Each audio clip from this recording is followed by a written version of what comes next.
Greetings out there, and welcome to another excellent episode of Dapper's Playhouse. I'm your excellent host, Dapper, here to bring you everything creepy and spooky for the month of Spooktober.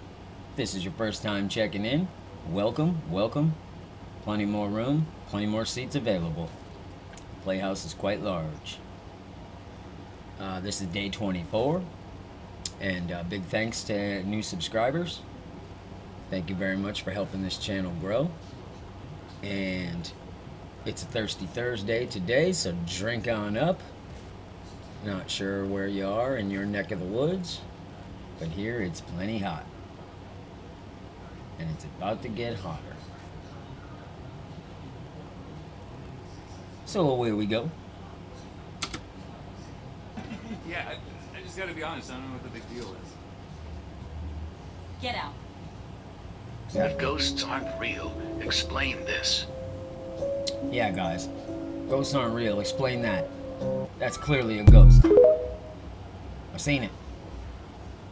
With my own 4 eyes. That girl performed an exorcism on her 3-year-old daughter, eventually ending her daughter's life. Areli Naomi woke up screaming in the middle of the night. Areli woke up her mom and her uncle, who was sleeping in the same bed as her and her mother. Claudia then picked up her baby girl and carried her back to sleep. However, Claudia thought that it was quite odd that her daughter would cry in the middle of the night, since she seldom does that. Areli would actually continue to cry in the middle of the night for the next 3 nights, waking up Claudia and Claudia's brother Rene, who, like I said earlier, would sleep in the same bed as them, with 3-year-old Areli in the middle. And it was at that point when both Claudia and her brother believed that Areli was possessed with a demon. They both then began to pray as Areli would cry and cry and cry. Then the brother had this bright idea to try to make Areli vomit. He wanted Areli to vomit the demon out of her. So Claudia sticks her fingers down Areli's throat, causing her daughter to vomit. Next day came, and both Claudia and her brother Rene, and now Claudia's dad, believed that 3-year-old Areli was possessed by a demon. And it was at that point when Claudia decided that her daughter had to die, because Claudia received a vision from God that told her that God was going to get Areli. Then she had a vision of dropping her daughter off at the gates of heaven. So she planned out the execution and exorcism of her daughter. The 3 adults would end up taking Areli to a makeshift church in their backyard where Claudia's dad held the title as a preacher. And that's when they began their 20 grueling hours of torture on 3-year-old Areli. They performed an exorcism on her. The 3 adults grabbed her by her neck, torso, and legs, while smothering her repeatedly, attempting to pry open her mouth to make her vomit. And they held her with so much force that she had internal bleeding and injuries. Areli struggled to escape from her abusers. She clamped her mouth in resistance. During the assault, Areli repeatedly said, "I love you" to her mother. Areli would repeatedly go unconscious for moments at a time, which eventually resulted in her tragic death. The police would then be called 3 hours later. When cops arrived at their makeshift church, they found 3-year-old Areli dead on the floor. Areli's autopsy determined her death to have been a homicide, with asphyxia due to suffocation listed as the cause. Eventually, Claudia, her brother, and her dad were arrested, but not before Claudia posted a video on YouTube where she was laughing and smiling, talking about how she's gonna miss her daughter, but it is what it is, she says. Claudia Hernandez, Rene Jr. Hernandez, and Rene Hernandez have pleaded not guilty, and the county court is in the process of setting a trial date. This is an evil and disgusting act on an innocent child. The adults who thought that little Areli was possessed with a demon were the ones who were actually possessed by who knows what. Yeah. Please remember this. The next time you think that God has said something to you, you need to make sure that it is not just you thinking these crazy things. Not everything that you hear in your head is God. I'm incredibly infuriated with this case. This was a child. This is not an act of God. What I also don't understand is that while there has been so many reported exorcisms, I have never heard of one where they purposely killed the child or killed the victim. It sounds to me Isn't like they just didn't want a damn child. Isn't the point of the exorcism to just drive out the demon in that person so that the person can live a normal life? I just don't understand. Rest in heaven, Areli. I don't know what came over your family, the people you loved and trusted She's so probably much. better off. I'm sorry.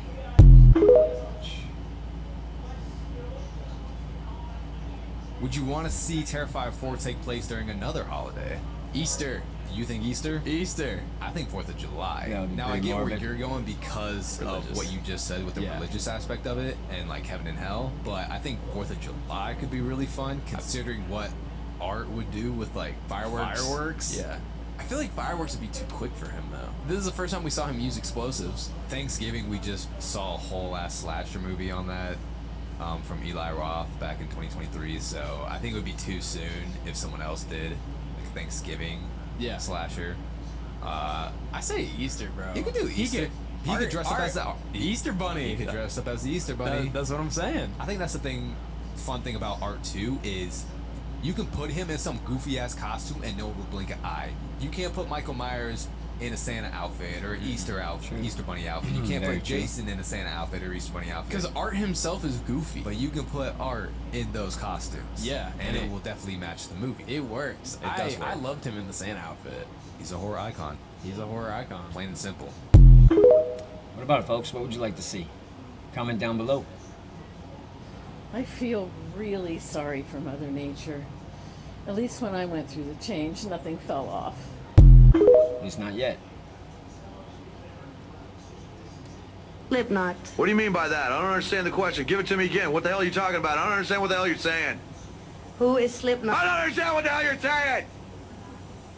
Okay, can you explain to me about the band? Yeah, absolutely. Why didn't you say so? Michael, do not let your imagination run out of control. Well, that's easy for you to say. You have a bad imagination. It's stupid. I live in a fantasy world. Dude. Oh, hi, Jake. What are you doing here? That was a big difference. Hey, are there any monsters that are good at maths? No, unless you count Dracula. Run. What? I said run. Probably better listen. Run.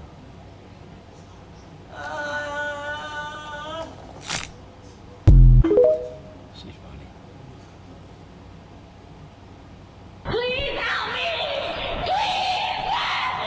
Breaking news. A Walmart employee was cooked alive inside of a walk-in oven. Either the Walmart nor the police are providing any details surrounding what happened. So I did some digging. The incident took place on Saturday at around 9:22 p.m. at the Halifax Central Walmart in Nova Scotia. Police were called at around 9:30 p.m. for a report of a sudden death, which was later revealed to be a 10-year-old woman who was employed at that store. Customers who were shopping that night said they randomly heard a voice over the intercom saying, "The store is now closed," and then started seeing employees frantically running around, saying there's an immense urgency before they began ushering all of the customers to the front of the store, where they told them they need to drop all of their items and leave immediately. The other employees at that location began speaking out, saying it's protocol to go inside the oven while it's on and clean it. Some people were saying that the emergency release button from the inside was broken, and that's how she got trapped. But others are saying that that's not possible. Someone who works at a Walmart bakery center walk-in ovens have released buttons on the inside. If for any reason you get closed in, you push it and it releases the latch and the oven turns off. Someone said the button was broken,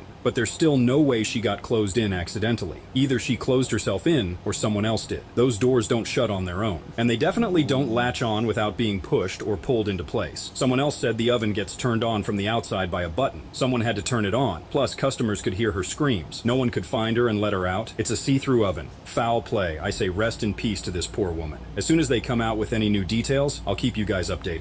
Oh, that's a case right there. And a lawsuit. With all the controversy over my lack of blinking and the accusations about me using witchcraft, it's time I finally address the rumors. Breathe in. Hold it. The truth is, all words cast spells. That's why it is called spelling. Everything you say, write, and read is influencing your reality. We all use witchcraft. We are all witches and warlocks, or some people like to say, co-creators. Breathe out. Even signing your name in cursive is a form of witchcraft. Whenever you sign something, you are energetically binding a part of yourself to that document. You're setting a curse. You must use this knowledge to your advantage. Sign your vision boards. Sign your list of goals.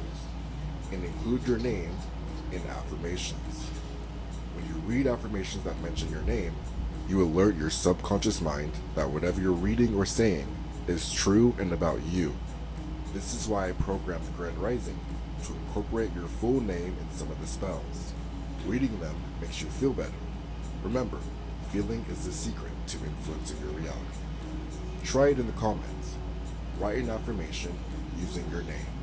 For more tips and daily affirmation reminders, make sure you download my app, Grand Rising. Now get manifested. You can think it, you can have it. It's that time of the year when I can pretend the 5-pound bag of candy I'm buying is for the trick-or-treaters. Yep.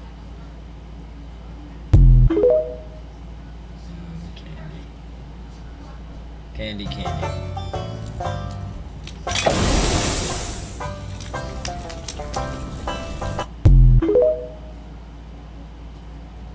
Really? It's too early for Christmas.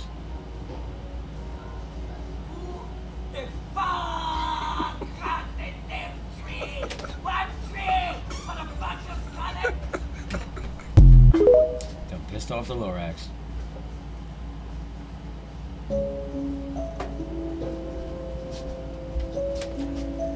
Yeah, guys, how about it? Ghosts aren't real, explain that. That's clearly a ghost. I don't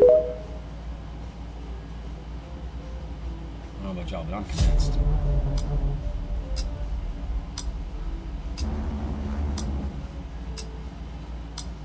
What the hell was that? I mean, come on. I know you. You know you. And I know you know that I know you. A Kentucky woman has pleaded guilty to the murder of her 2 young sons after previously planning to use an insanity defense. Tiffany Lucas entered a guilty plea to the murder of her sons Maurice Baker Jr. 6 and his half-brother Jaden Howard 9, who were shot in their home last November. The boys were discovered inside the home with gun wounds and a gun left on the bed after 4 shots were heard from a neighbor's Ring camera footage. Lucas had said she was given the gun and admitted no one else had been home that day. When questioned by police, she had said she was in such a bad spot and claimed the shooting was an accident. She was charged with 2 counts of capital murder. The stepmother to one of the 2 boys, Michelle Rice, has said the family will accept nothing less than the death penalty. They were sweet little boys and they didn't deserve it. She deserves the death penalty for this because there's no reason behind them not being able to be here and celebrate Christmas today with us and to go to school and live their life now. Pretty disgusting. But that's what Spooktober is all about. I think we're at the end of this video. I hope you enjoyed it. If not, as always, we'll try again tomorrow. Onward and upward. Have a great day. Do me a favor. If you can't be good, be bad. And remember, you're never too old to play. And on that, I will catch you on the flip side. Be good, my peeps.